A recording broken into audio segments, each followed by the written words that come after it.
notre collègue M. Garot va avoir l'occasion de voir qu'il y a pire en matière de longueur que l'excellent résumé de son point de vue à l'instant. C'est M. Ruffin qui aurait dû occuper le premier la tribune, mais il se trouve que la commission dans laquelle il siège et où il défend ses amendements a lieu en ce moment même. Si bien que c'est moi qui parlerai le premier, moins bien que lui, mais je vais m'efforcer de faire bien. Bon, je suis un homme des villes, vous le savez. Cependant, vous ne savez pas que j'ai été, il y a fort longtemps, celui qui tenait la rubrique agricole du journal Les Dépêches dans le Jura. Et de cette époque m'est venu un intérêt pour l'agriculture dont je ne me soupçonnais pas au départ, puisque mes centres d'intérêt, c'était la poésie du XVIe siècle et la philosophie du Quattrocento. Mais j'ai pu me rendre compte, justement, du fait que j'avais cette observation à ce moment-là, des mutations incroyables qui se sont produites dans ce domaine d'activité humaine. Et notre pays, évidemment, a connu des bouleversements de l'agriculture. Je crois que c'est important de le remettre en perspective pour comprendre le moment que nous vivons. Je crois que notre débat s'élève si nous le prenons comme ça. Sinon, c'est la rixe habituelle entre la majorité et l'opposition, et c'est moyennement intéressant. Et les discussions techniques elles-mêmes perdent un peu de substance. La France a été totalement bouleversée par l'entrée de l'ère industrielle dans l'agriculture. Il faut se souvenir tout de même qu'au début du XXe siècle, 42% de la population était une population rurale, agricole, de paysans. Quand le décollage se fait des populations urbaines et de la modification générale et planétaire du mode de vie humain, qui est un fait anthropologique, on passe à 22%. Et aujourd'hui, on est à 1,8% du total de la population, c'est-à-dire une baisse de 95%. C'est une révolution complète de la condition humaine et des rapports des différentes catégories qui concourent à la vie de l'espèce humaine, parce que sans agriculteurs, personne ne vit, il n'y a rien à manger. Bon. Donc, quelque chose s'est produit dans la technique, quelque chose s'est produit dans l'organisation de la société qui a permis de soulager, on va appeler ça comme ça, la collectivité humaine de cette part de travail, et donc tous ces gens ont pu aller faire autre chose, qu'ils n'avaient pas forcément envie de faire d'ailleurs, soit dit par parenthèse, et personne ne peut oublier la magnifique chanson de Jean Ferrat sur la montagne. Hein.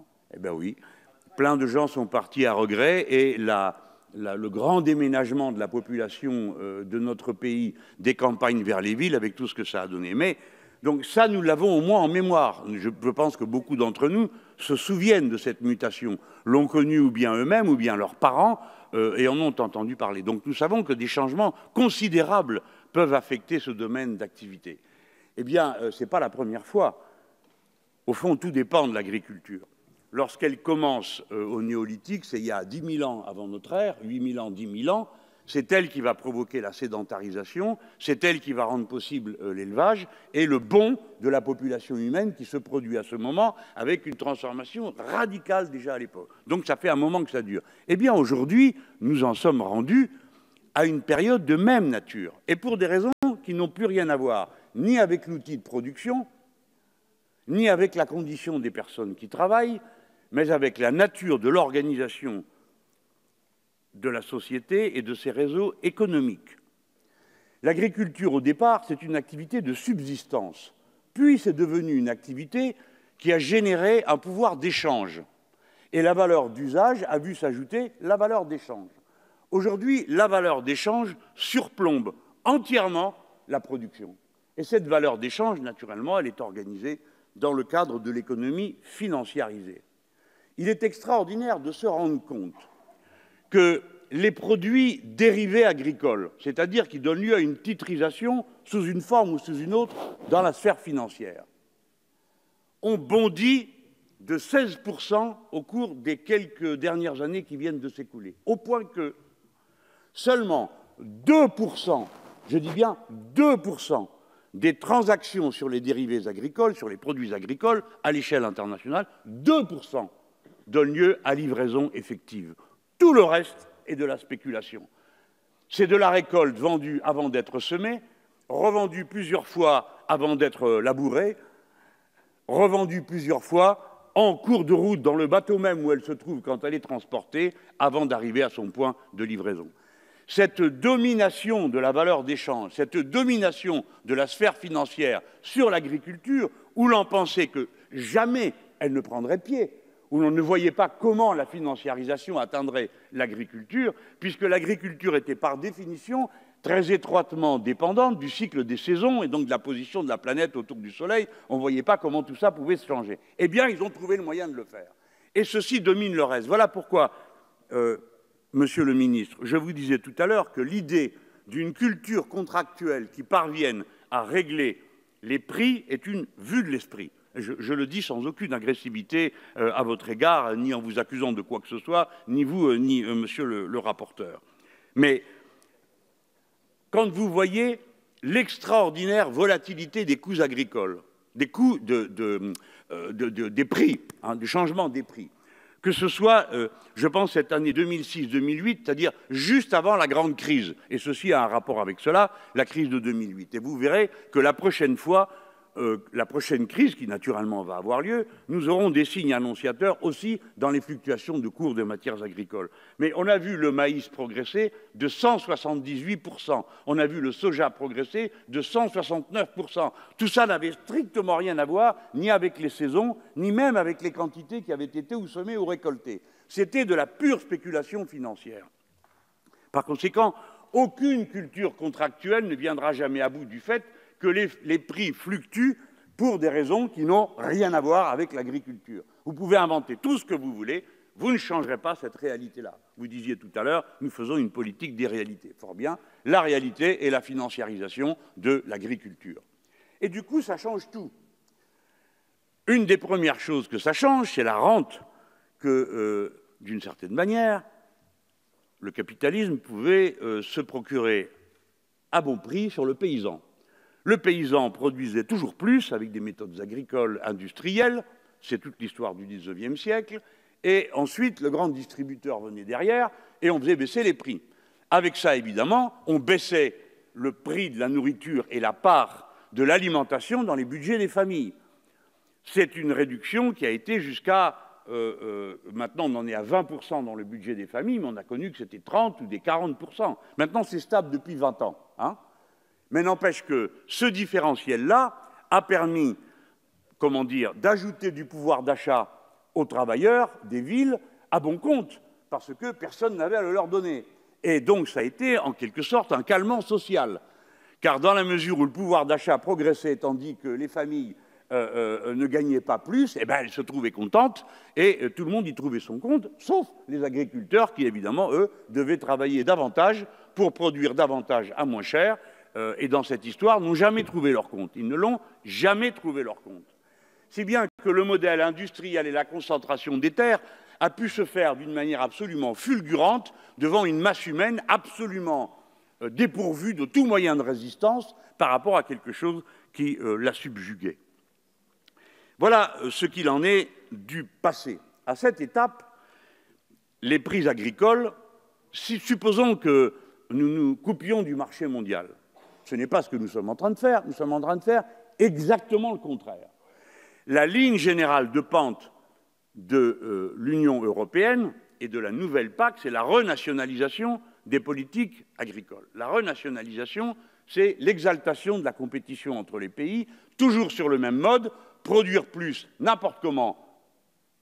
Je ne dis pas que les gens veuillent le faire, mais c'est ce qui est poussé, toujours plus pour produire n'importe quoi, peu importe du moment que ça se vend, avec l'idée que le marché mondial épongera tous les excédents. Première remarque, au moment où on s'ouvre sur le monde, dit-on, où l'on veut beaucoup exporter, alors on comprend pourquoi les prix mondiaux, si je mets de côté l'aspect financier, ne peuvent pas être des prix stables, puisque ce qu'on va trouver sur le marché mondial, essentiellement, ce sont des excédents des uns, des excédents des autres, qui tuent les agricultures locales à coup d'excédents.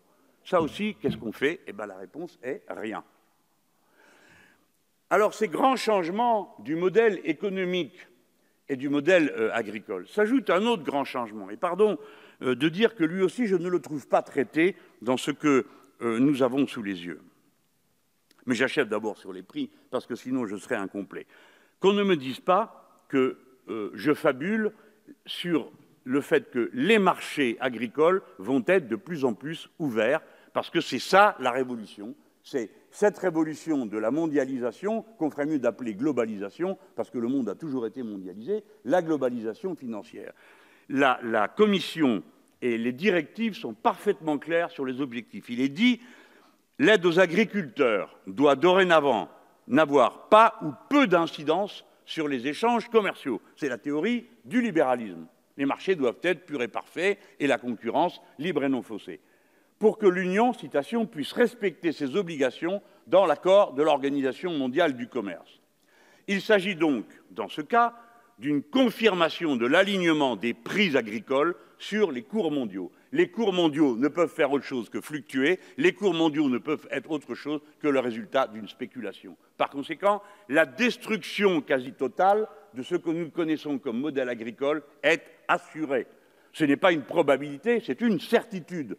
D'autant que cela provoque dans l'agriculture réelle, dans l'agriculture de la production, de nouveaux phénomènes de concentration qui, cette fois, ne concernent pas tant les terres, elles ont déjà été tellement concentrées, mais ça continuera.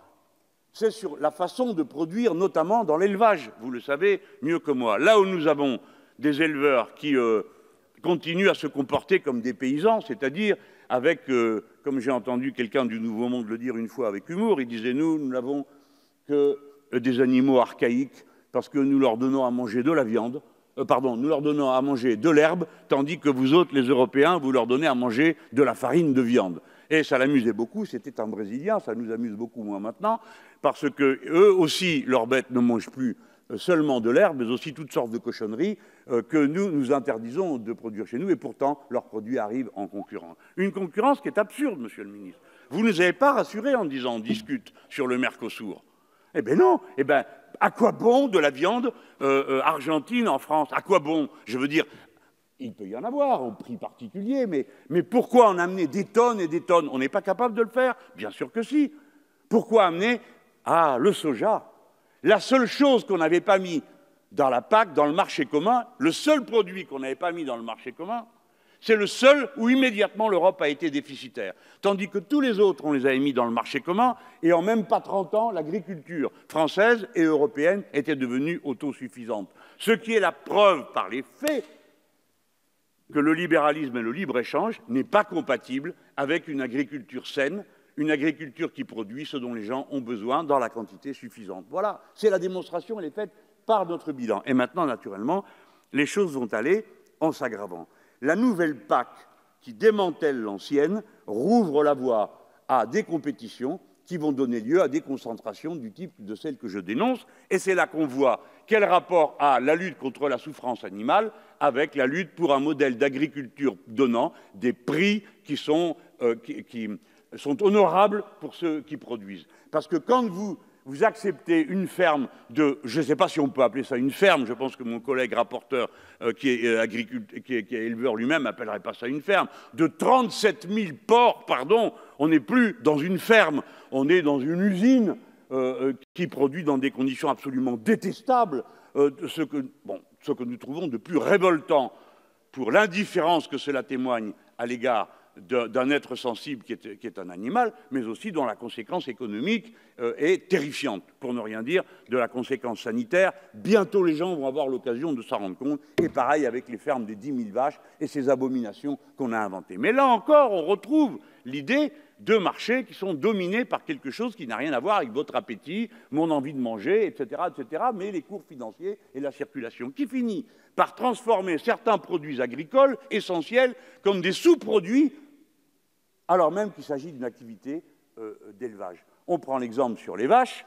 Eh bien, dans les fermes des 10 000 vaches, l'un des produits les plus importants, eh bien, c'est pas le lait, c'est le méthane qu'on arrive à tirer de ces pauvres bêtes à travers le cycle de leur nourriture. Eh bien, c'est quand même extraordinaire, non? Alors, à partir de là, naturellement, il n'y a plus de compétition honnête sur les marchés agricoles. Quand vous faites rentrer des carcasses qui arrivent de Nouvelle-Zélande, de moutons, où la viande est en sous-produit de la laine, ce n'est plus une compétition normale entre producteurs. Donc, toute la théorie de l'avantage comparatif sur laquelle repose justement dans la théorie classique qui date quand même du XVIIe siècle. Je me permets de signaler l'archaïsme qui a à se référer à une théorie qui date du XVIIe siècle, celle du libre-échange. Les seuls exemples qui étaient donnés étaient les exemples agricoles. Et bien justement, ça ne fonctionne pas et ça ne fonctionne plus. Alors, si c'est comme ça, Monsieur le ministre, dire qu'on va, par la culture contractuelle, régler les prix, alors, je vous le dis, autant faire de la poudre de perlimpinpin ou je ne sais pas, ou distribuer des pâtes de lapin, des fers à cheval aux paysans pour que ça se passe bien. Mais ça ne peut pas, ce n'est pas la culture contractuelle qui est de nature à obtenir des prix. Il faut que les prix soient fixés. Et de grâce, nous ne faisons pas entre nous des caricatures qui sont ridicules. Alors, les prix fixés, ça serait le communisme de guerre, ça serait l'économie administrée, enfin, tout ça a eu lieu pendant des décennies, notamment sous l'autorité de De Gaulle, les prix étaient administrés, tous les prix, y compris ceux des gommes et des crayons que vous achetiez pour vos gamins, tous les prix. Et quel problème y a-t-il à fixer des prix planchers? Parce que si nous ne les fixons pas, qui va les fixer? En aval, je viens de le dire, le marché financier, et en amont, vous avez prévu d'organiser des réunions des agriculteurs avec les producteurs d'intrants. On va avoir une discussion entre le syndicat, par exemple, du maïs, ou que sais-je encore, ou de telle ou telle production. Ils vont aller rencontrer Bayer et Monsanto pour fixer les prix de l'amont. Donc les paysans sont hors d'état de peser sur l'aval et hors d'état de peser sur l'amont. Et après, on compte sur une culture de bienveillance, car naturellement, on sait que les gens qui sont là sont d'abord animés par la bienveillance, autour de la table, pour donner des prix rémunérateurs. Non, et ceux qui seraient bienveillants seraient virés. Parce que quand on nomme quelqu'un pour aller marchander des prix, on ne lui demande pas de revenir avec des résultats de bienveillance, mais avec des prix bas. Par conséquent, il est dans la nature des choses que le plus fort s'impose à celui qui n'a pas les moyens de résister. Et c'est la logique économique qui est faite comme ça. C'est pourquoi il faut des prix planchers. Donc, ne le comprenez pas comme une espèce de rêve qui n'aurait pas de rapport avec la réalité, c'est le contraire. C'est parce que nous avons compris la réalité et la façon avec laquelle se forment les prix agricoles que nous sommes pour les prix planchers. Si vous ne le faites pas, vous n'aurez plus de paysans. Et donc, vous n'aurez plus de production. Et croire que non, ça ne se produira pas, c'est ne pas tenir compte de ce qui est en train de se passer. Là, je viens d'évoquer la raison pour laquelle cette affaire de prix plancher est pour nous si centrale, si évidente. Vous ne pouvez pas faire d'agriculture sans agriculteurs, même si je sais que le rêve existe. Il y en a bien qui pensent qu'ils vont faire de l'agriculture sans pollinisateurs. Vous le savez, ça, monsieur le ministre, c'est incroyable. Le capitalisme est vraiment extraordinaire. Il tire profit de toutes ces turpitudes. Il n'y a plus d'abeilles en raison des pesticides, fort bien. Alors il y a des gens qui sont en train d'imaginer comment ils vont pouvoir faire des drones ou des appareils pollinisateurs, que naturellement ils vendront, et qui viendront polliniser à la place des bestioles qui le faisaient gratuitement jusque-là. Voilà. Alors, ça aussi, c'est pas acceptable comme futur, mais c'est ce qui se produira si on ne permet pas aux paysans de vivre, c'est-à-dire d'avoir un revenu. Et maintenant, je viens au deuxième qui va à nouveau alimenter mon argumentaire sur cette question des prix planchers. C'est que le deuxième choc qu'est en train de prendre l'agriculture, c'est le changement climatique. Et là, il y a urgence. Alors, on a plein de petits signaux. Mes copains vignerons m'ont expliqué dans le Jura qu'ils avaient déjà aperçu la mouche drosophile. Je ne vous apprendrai pas, monsieur le ministre, la conséquence des mouches drosophiles dans les vignes. D'accord? Vous ne les avez pas vues, elles passent, vous le savez, à l'odeur de vinaigre. Pourquoi? Parce que cette sale bête perce la peau du raisin et il se met à fermenter et à tourner vinaigre, parce que l'art de faire du vin, c'est de l'empêcher de tourner vinaigre, et sur pied. Donc si vous vous trompez sur un seul rang, terminé. Tout ce que vous avez ramassé est bon à acheter, parce que la contamination est là. Je prends cet exemple de la drosophile pour vous faire sourire, mais on pourrait évoquer ce qui est moins souriant, de toute façon tout est grave là-dedans, les sécheresses. Et les sécheresses, pas simplement il manque de l'eau, ou c'est que je vais en trouver, je vais pomper dans la nappe phréatique comme un fou. C'est pas seulement ce processus-là. C'est que le fait qu'il n'y ait pas d'eau transforme la composition du sol, qui est déjà gorgée de produits qui en ont abaissé la fertilité, dans des conditions que vous connaissez. C'est en fait que tous les paysans qui cultivent vous disent. Ils le savent, ils l'ont compris, il y a une baisse de la fertilité du sol. Vous en convenez, monsieur le rapporteur, je vois en m'approuvant de la tête. Par conséquent, c'est un défi. L'agriculture, d'ici quelques années, avec le changement climatique, c'est plus la même qu'avant. Voilà. Comment va-t-on faire face à ça?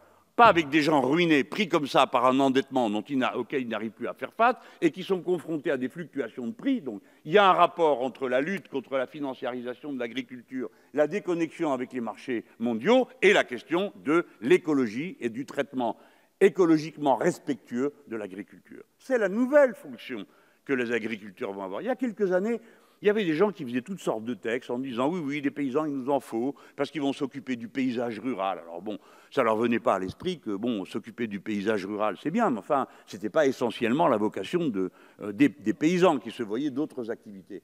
Mais par contre, la tâche de reconstructeur de la terre détruite, si, ça va faire partie des prochaines missions de l'agriculture. Et il serait temps de s'y mettre. Et le plus tôt on s'y met, le mieux ce sera. Par conséquent, ça veut dire aussi que les niveaux de qualification des agriculteurs vont aussi devoir monter pour être capables d'accomplir ce type de tâches. Au demeurant, si vous voulez une agriculture paysanne, je me tourne un peu vers vous, parce que sur ce plan, nous avons souvent eu des visions qui se joignaient. Si vous voulez une agriculture paysanne, forcément, vous aurez besoin de plus de main-d'œuvre. Par la force des choses. Quelqu'un a dit on ne peut pas aller enlever les mauvaises herbes à la binette, je l'ai bien entendu. Je ne propose pas qu'on aille le faire. On peut avoir d'autres méthodes, il y a d'autres méthodes que ça. Mais de toute façon, c'est mentir que de dire qu'une agriculture paysanne va pouvoir se faire avec 1,8% de la population qui est à la terre. Ce n'est pas vrai. Il faut 300, 400, peut-être 500 000 paysans de plus, que nous ne trouverons pas en les décimant, comme disait l'armée romaine, 1, 2, 3, 4, 5, 6, t'es paysan. C'est forcément des gens qui doivent avoir envie d'y aller et qui vont le faire dans de nouvelles conditions. Il faut donc augmenter les contingents qui sont recrutés dans les lycées agricoles et il faut proposer une vie qui en soit une.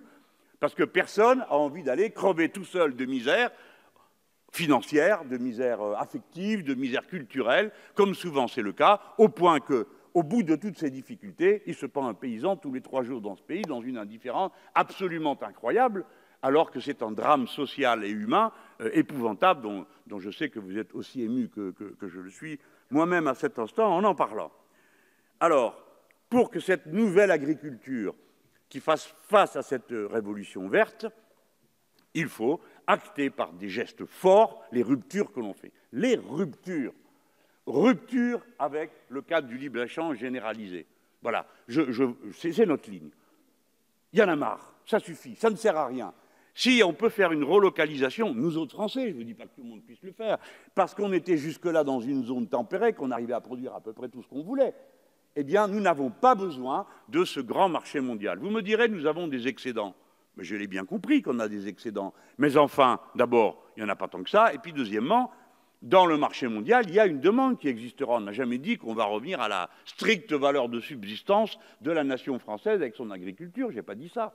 Mais il faut que le point de départ, ça ne soit pas la solution et le miracle agricole viendra de l'ouverture des marchés sur le monde. Non. Et le contrat Mercosur est mauvais. Voilà, il est mauvais d'un bout à l'autre. Il ne nous servira à rien. Alors, le JEFTA, qui a été signé dans les conditions que vous savez tous. Pardon, monsieur le ministre, mais là, je fais les gros yeux. Parce que c'est bien votre gouvernement qui a accepté que JEFTA ne vienne pas en débat devant les assemblées. C'était au Conseil. Et ça s'est décidé le 17 juillet. Donc ça ne nous est pas tombé du ciel. La dernière fois sur le CETA, vous nous avez dit c'est pas nous, c'est Hollande. Bon, très bien, moi ça me va, je vais bien l'admettre, c'est vrai. Mais le JEFTA, non, c'est pas Hollande, c'est vous. Et là c'est pire parce que c'est au point de départ. Le CETA, au moins, il va passer devant nous pour une partie. Le JEFTA, on ne le verra même pas.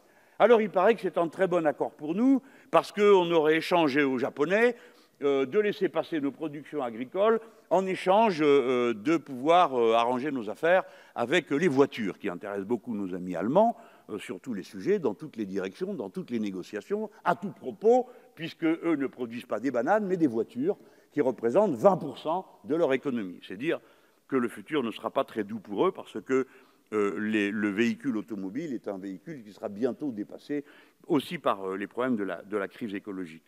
Donc, les marchés, les échanges internationaux abaissent le niveau de la production. La question de la qualité, il doit y avoir une rupture. J'ai dit une fois, et on m'a dit que j'exagérais. Admettons, j'accepte de diviser par 2, je suis Marseillais, peut-être que j'ai exagéré. Mais la qualité nutritive d'une pomme de l'époque, la mienne, où j'étais un gamin à qui on donnait des pommes à manger, et, allez, je vous fais un prix. On m'avait dit 100 fois moins. Bon, je change. La moitié moins de ce qu'elle est aujourd'hui. Donc il faudrait faire manger le double, en réalité le triple ou le quadruple de pommes qu'on m'a fait manger à vos enfants ou vos petits-enfants, si vous voulez qu'ils arrivent à être aussi bel homme que je le suis à mon âge. Voilà où nous en sommes. Oui, alors, bon, ça c'est pour le sourire à cette heure. Hein. Bon. Ben oui, mais il faut bien aussi sourire, sinon on n'en finit plus.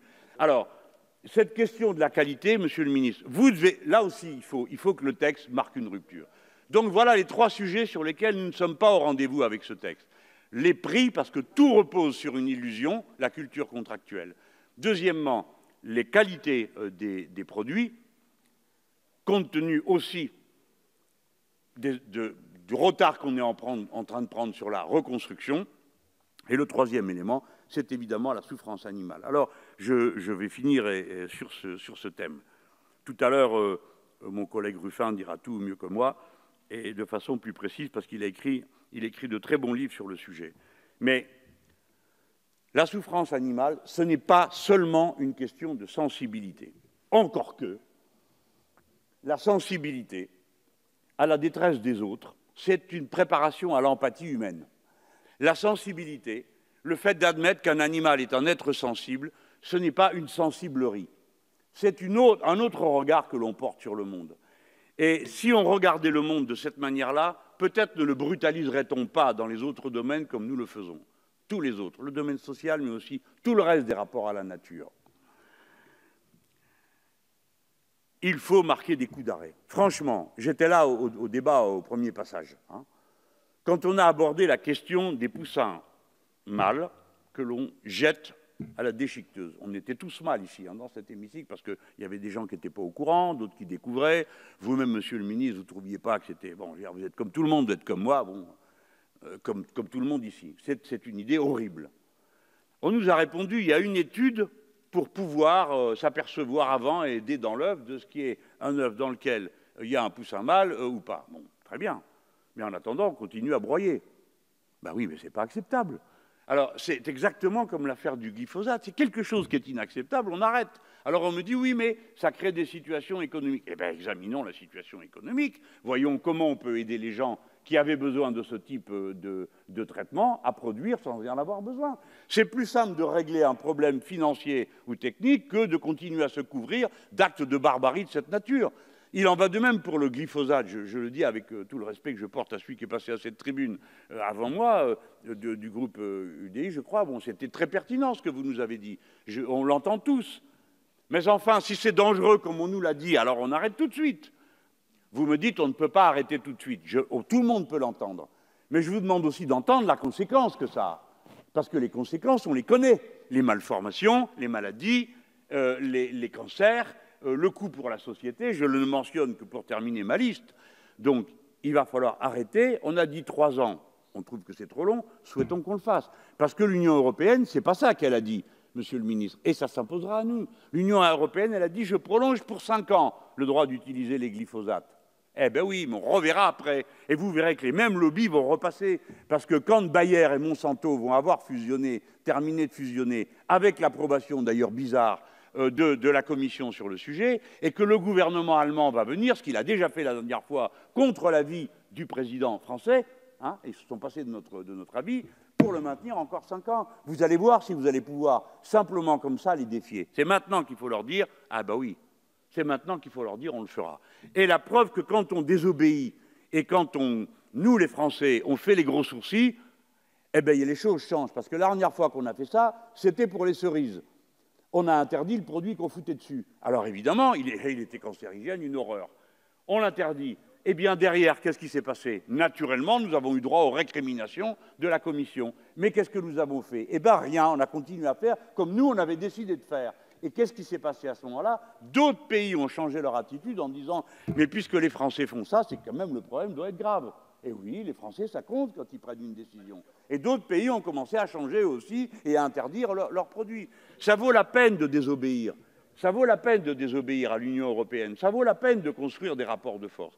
Une nouvelle agriculture doit jaillir. Bon, ça ne sera pas avec ce texte de loi. On voit bien que vous essayez de bien faire, mais j'espère que j'ai convaincu les collègues et qu'ils comprennent que, et vous-même, monsieur le rapporteur, vous-même, monsieur le ministre, que si vous ne votez pas les amendements qu'on vous propose, il y a peu de chances qu'on vote le texte, parce que même pour vous faire plaisir, on ne va pas lever le bras pour approuver quelque chose qui n'en vaut pas la peine, permettez-moi de vous le dire. Merci. Je vous remercie, monsieur Mélenchon. La parole est maintenant à monsieur Sébastien Jumel.